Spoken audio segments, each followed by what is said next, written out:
Today I want to talk to you about one of the best ways to deal with a bully. It worked for me, and it might just work for you. Welcome back to Capo TV, the channel where we know school is a joke and you don't want to be the punchline. If this is your first time here and you also think school is a joke, hit that subscribe button so you don't miss a thing. Alright, let's talk about bullying. First, a disclaimer. I don't think anyone should ever have to deal with physical or verbal abuse. Whether that's in school, at home, anywhere. Bullying is not just a school problem.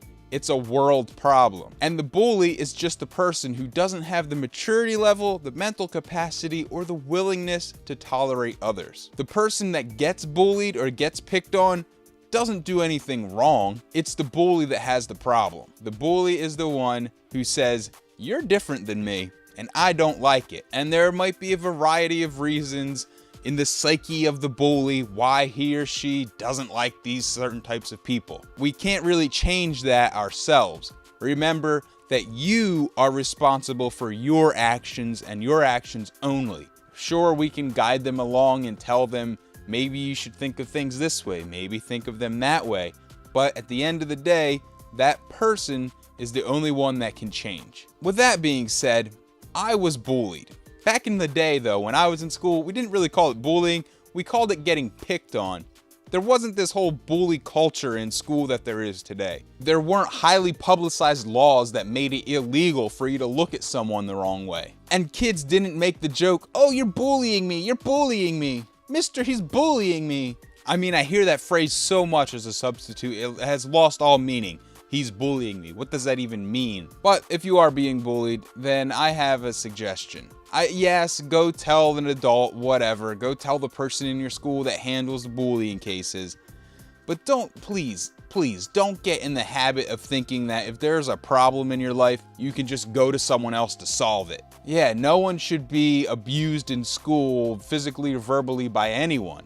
I'm not saying that is what you should allow. But the idea that you can just go run and tell some adult, some grown-up, that option is not going to be there forever. And you know what happens if someone gets used to doing that? "Oh no, someone's told me that my hair looks bad. I better go tell somebody about it." Like that's what it's training you for, to always defer your problems to a higher authority. But then again, that's what school wants you to do. They want you to be dependent on those in power. That's a conversation for another day. Okay, this whole video has kind of gotten off the rails already. But if you've stuck with it this long, here is the whole point of this video. One of the best ways to deal with a bully, the way that I learned to deal with a bully back in 5th grade from my reading teacher. Oh, let me mention that I was bullied for being the fat kid in class. I was the shy fat kid who got picked on for being fat and shy. Now, I wasn't ever like beat up in school because I was kind of too big for that. So more it was just about jokes about my weight and about my just physical appearance. And it was only from a couple of people, the school bullies. And honestly, I don't think they were really bullies. They were just some people that were in some of my classes who didn't like the way I looked. I never did anything wrong to them. I never said much to them, but they chose me as their target. I don't know why. It doesn't really matter. But here's the story my 5th grade reading teacher told all of us. If someone throws a rock at you, you know how you really mess with them?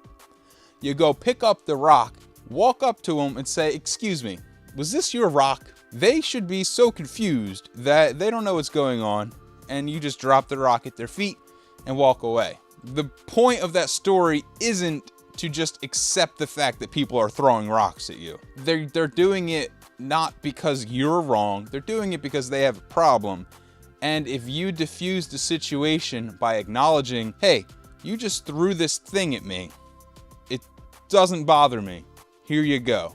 Really what they're looking for is a reaction from you, I would think.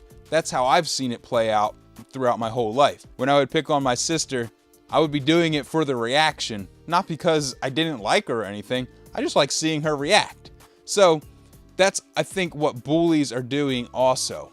And if you don't react to it, don't cause a big scene, don't give them the satisfaction. They're going to pick someone else, or they just might stop entirely if everyone took that attitude with, so I'm a 4 eyes, big deal. So my hairline is a little messed up, big deal. So I have a hole in my hoodie, big deal. Why is that something that you should pick on me about? Why should you make me feel bad that I don't have whatever it is you want me to have, or I'm not what you want me to be? Don't give them the satisfaction of reacting. And here's another thing. I'm not sure, I've never seen this in my own experience of actual physical bullying where you get shoved into a locker or you get beat up in the bathroom. And that really seems to be like a movie, TV, Hollywood sort of way of thinking about bullying. These days, bullying, I think, is more subtle. It's more technological. It's not something that's easily detected. Where was I going with that? I don't think that if someone punches you in the face, you should just say, sure, give me another punch. I think you should defend yourself, but just keep in mind that most schools have this stupid rule where if someone starts a fight with you and you fight back, you get just as much punishment as the person that initiated the fight. Even if there is absolutely no evidence that you did anything wrong to provoke the fight, you still get in trouble for it. So if you're going to get beat up and you're going to get in trouble for it anyway, for no matter what you do, you probably should defend yourself as much as you possibly can. Just don't tell them that Capo told you that. If you're not subscribed to Capo TV already and you think school is a joke, then you should probably subscribe now. That way you can help us spread the message that school is definitely a joke. And what are some other ways that you think you can deal with a bully? Leave a comment down below. I would love to talk about that. Thanks for watching. See you later. Bye.